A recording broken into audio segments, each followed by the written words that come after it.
The little match girl's story began on a night when the old year was breathing its last, when snow drifted down in slow, feather-soft flakes from a gray New Year's Eve sky and settled gently over the city like a shroud of silence thickening.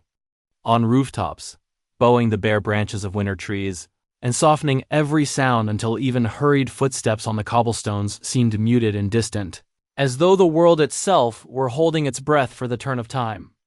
The streets, though, were far from empty, for people bustled along wrapped in wool and fur, clutching parcels and lanterns, cheeks flushed with warmth and anticipation, laughter spilling from open doorways where families gathered around tables.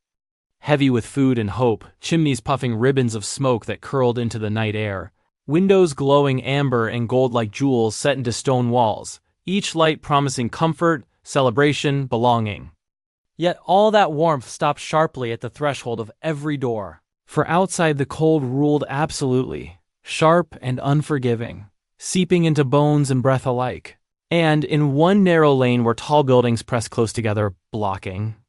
the wind just enough to let the cold settle heavily and without mercy. A small girl walked alone, nearly invisible against the snow, with no hat upon her head, no scarf at her throat, and no shoes on her feet, her solace raw and red, cracked from frost, every step a pain like needles of ice piercing her skin, her thin dress hanging stiffly around her small frame, edges frozen hard, her fair hair once soft, now damp and clinging in pale strands to her cheeks, and in her trembling hands she carried a single large box of matches, half empty yet unbearably precious, for it was the only thing she had been sent out to sell by her stepfather, and she knew with a certainty sharper than the cold that if she returned home without coins, there would be no comfort waiting for her, only harsh words colder. Looks and perhaps punishment, yet wishing did not summon customers, and so she walked on, past houses rich with scent roasted goose, baked apples, cinnamon and spice breathing them in as deeply as she could, letting the smells warm her thoughts even as her body shook, watching people hurry past wrapped in fine coats, carrying gifts, their faces alight with plans and promises, none of them stopping, none of them seeing her, no one noticing the way her fingers trembled purple or how her lips had lost their color. No one buying a single match or offering even a kind word, and as the evening deepened she pressed closer to the walls for shelter, her stomach aching with hunger, her eyes burning from cold and unshed tears, whispering to herself that surely someone must need a match, just one, yet no one did.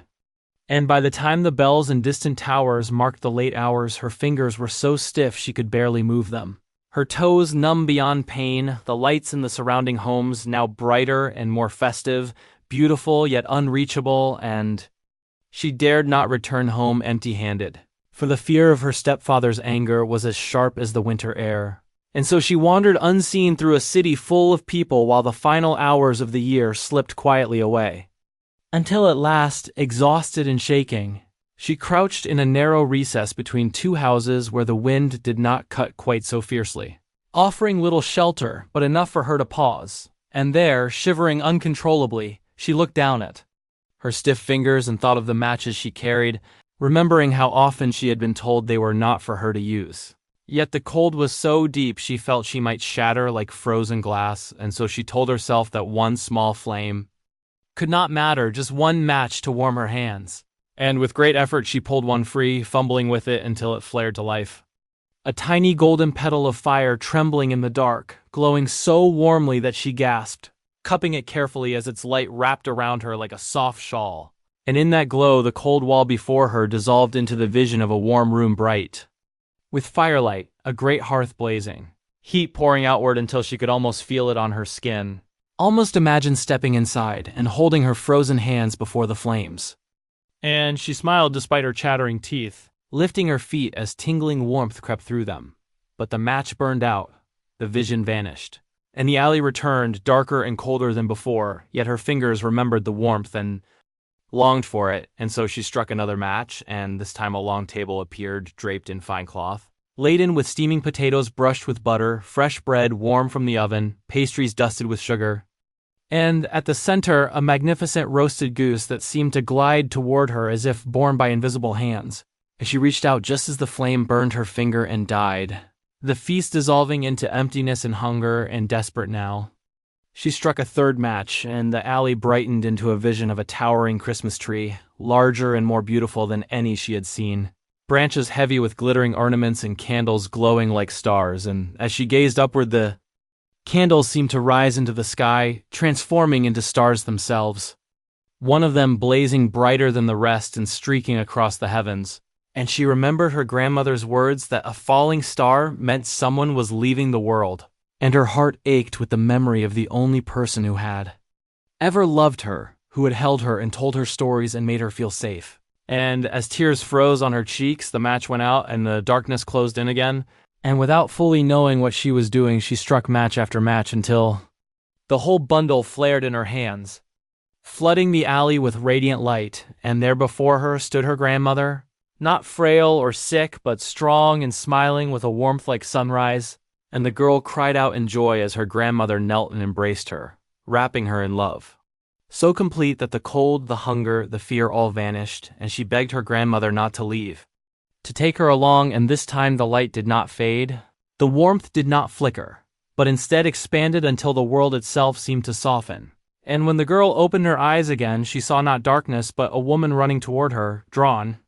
by the glow, wrapping her in a thick coat and lifting her gently, speaking words of safety and care, carrying her away from the cold and into warmth. And when the girl awoke, she lay in a bed covered with quilts, a fire crackling nearby, the smell